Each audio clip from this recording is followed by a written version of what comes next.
Hai semuanya, terima kasih telah mengklik video ini. Sesuai dengan judul video, kali ini saya akan membahas tentang draft perpres jurnalisme berkualitas. Sebenarnya sudah banyak para konten kreator yang membahas tentang ini, seperti Detektif Aldo, channel YouTube Sepulang Sekolah, bahkan Deddy Corbuzier juga sudah menyampaikan opininya tentang draft perpres ini. Karena yang akan sangat dirugikan menurut gue, kalau benar menurut firasat gue, kalau benar yang akan dirugikan adalah konten kreator yang baru mau berjuang, baru bisa menghasilkan uang yang dikit, nilai yang dikit, baru mau berekspresi, baru mau berkreativitas, mereka lah yang akan dirugikan. Terus kenapa saya ikut membahas masalah ini? Jadi kemarin saya barusan melihat video di channel Bung Ferry Irwandi, di mana dia melihat masalah ini dari sudut pandang yang berbeda. Kalau kalian pikir resiko terburuk dari Perpres ini adalah matinya konten kreator, maka kalian salah besar. Kenapa demikian? Karena Perpres ini punya potensi yang jauh lebih mengerikan dari sekedar matinya konten kreator. Perpres ini juga bisa menjadi kekuatan untuk mengantarkan seseorang menuju kekuasaan yang mutlak dan absolut. Karena itu, saya kepikiran bahwa sepertinya saya perlu untuk ikut menyuarakan tentang masalah ini. Di sini, saya tidak akan membacakan ulang isi draft perpres tersebut, karena di luar sana sudah banyak menjelaskan secara detail, termasuk yang saya sebutkan di atas tadi, seperti Detektif Aldo dan yang lain-lain. Kalau teman-teman mau lihat, nanti saya akan sertakan link di deskripsi.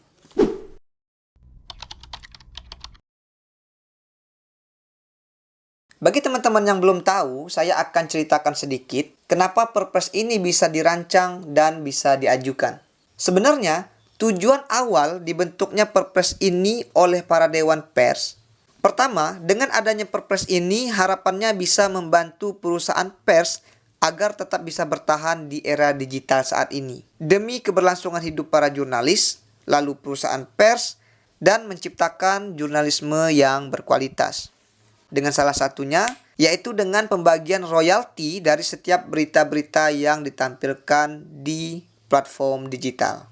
Untuk poin ini sebenarnya saya tidak ada masalah, karena tujuan awalnya itu bagus, yaitu untuk mensejahterakan teman-teman jurnalis. Mereka berhak mendapatkan haknya seperti kehidupan yang layak, serta mendapatkan hak atas berita-berita yang telah mereka buat. Kemudian tujuan perpres ini juga bagus karena tujuannya ingin menfilter berita hoaks atau berita pembodohan yang bertebaran di luaran sana. Tentu saya rasa semua orang dan saya pribadi setuju akan hal ini. Tapi masalahnya, seiring dengan niat baik yang saya sebutkan di atas, ada beberapa poin yang terasa janggal jika perpres ini disahkan tanpa direvisi sama sekali.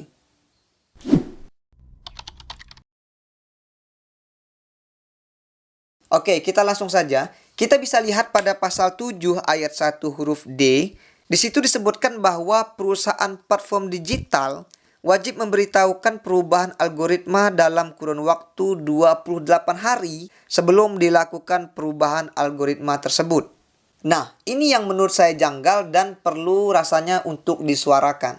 Jelas, kalau untuk para konten kreator, ini tentunya akan mematikan para konten kreator. Apalagi konten kreator pemula seperti saya. Jadi gini, jika perpres ini disetujui, maka Dewan Pers akan mendapat wewenang untuk mengetahui algoritma dari setiap platform. Karena mereka mengetahui algoritma, bahkan sebelum algoritma itu diterapkan, akan mudah sekali untuk mereka mengatur dan membuat konten-konten yang mereka inginkan sesuai algoritma yang akan diterapkan. Dampaknya apa? Jelas, karena mereka sudah mengetahui algoritma, maka sudah dipastikan konten-konten mereka, para media-media besar, akan naik ke permukaan dan akan menguasai seluruh platform media sosial. Dan untuk konten kreator yang tidak mengetahui algoritma itu seperti apa, seperti saya yang tidak mengetahui sistem algoritma itu seperti apa, yang buta akan algoritma, tentu konten-konten yang saya buat itu akan jatuh ke bawah dan ada kemungkinan tidak akan naik ke permukaan.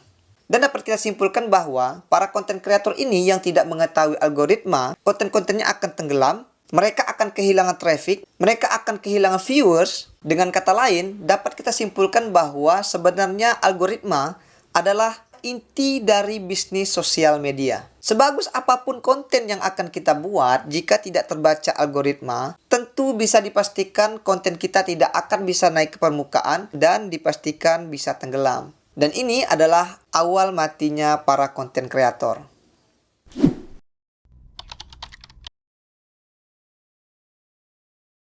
Oke, kita lanjut. Kemudian pada pasal 7 ayat 1 huruf B menyebutkan bahwa perusahaan platform digital wajib menghilangkan berita yang tidak sesuai dengan kode etik jurnalistik berdasarkan rekomendasi Dewan Pers. Nah, lengkap sudah bukan? Mereka sudah mengetahui algoritmanya, mereka bisa membuat konten-konten seperti apa yang bisa naik ke permukaan, ditambah lagi mereka bisa menghilangkan berita yang tidak sesuai dengan dalih, tidak sesuai dengan kode etik jurnalistik. Dan ini sangat berbahaya. Kenapa saya bilang berbahaya? Karena ini sangat berpotensi sekali akan adanya permainan para pemilik kepentingan. Misalnya gini deh, saya adalah seorang elit politik yang sedang berkuasa dan saat ini Perpres itu sudah disahkan. Saya akan menempatkan orang saya di Dewan Pers, kemudian saya akan meminta dia untuk mengendalikan media sesuai keinginan saya. Misalkan ada berita yang tidak baik tentang saya, gampang saya akan tinggal perintahkan orang saya itu untuk menghilangkan berita yang tidak saya sukai. Dengan dalih itu tidak sesuai dengan kode etik jurnalistik. Nah, kemudian saya akan mencoba untuk bekerja sama dengan media yang sudah memiliki label berkualitas agar memperbaiki citra diri saya. Segampang itu. Jadi, jika ada berita yang tidak baik tentang saya akan minta untuk dihilangkan. Dan saya akan bekerja sama dengan media yang sudah mendapatkan label berkualitas untuk memperbaiki citra saya di seluruh platform media sosial. Toh kita juga mengetahui algoritmanya, kita memiliki kunci di situ. Jadi ya, apapun bisa kita lakukan dengan media. Sebenarnya saya bukan tidak setuju dengan keseluruhan isi Perpres ini. Kalau tujuannya untuk memberikan manfaat dan menfilter berita-berita hoaks dan berita pembodohan yang ada di luaran sana, tentu saya akan menyuarakan setuju untuk hal ini. Yang saya khawatirkan adalah jika Perpres ini disahkan tanpa direvisi sama sekali, maka sangat berpotensi sekali akan adanya permainan para pemilik kepentingan yang berusaha menempatkan orangnya di Dewan Pers untuk bisa mengontrol informasi. Dan Perpres ini bisa menggiring masyarakat ke satu arah melalui media sesuai keinginan penguasa dan media tersebut. Karena mereka bisa mengatur semuanya dan merekalah yang memegang kuncinya. Oke, mungkin cukup sekian video saya kali ini. Semoga saja video ini bisa bermanfaat. Harapan saya, Perpres ini semoga bisa direvisi. Sepengetahuan saya, Perpres ini sudah ada di meja Presiden, tinggal menunggu kapan pengesahannya. Baik lagi, semoga Perpres ini bisa direvisi dan bisa menghilangkan pasal-pasal yang bisa merugikan orang banyak. Cukup sekian video saya, sampai jumpa di video-video berikutnya. Salam.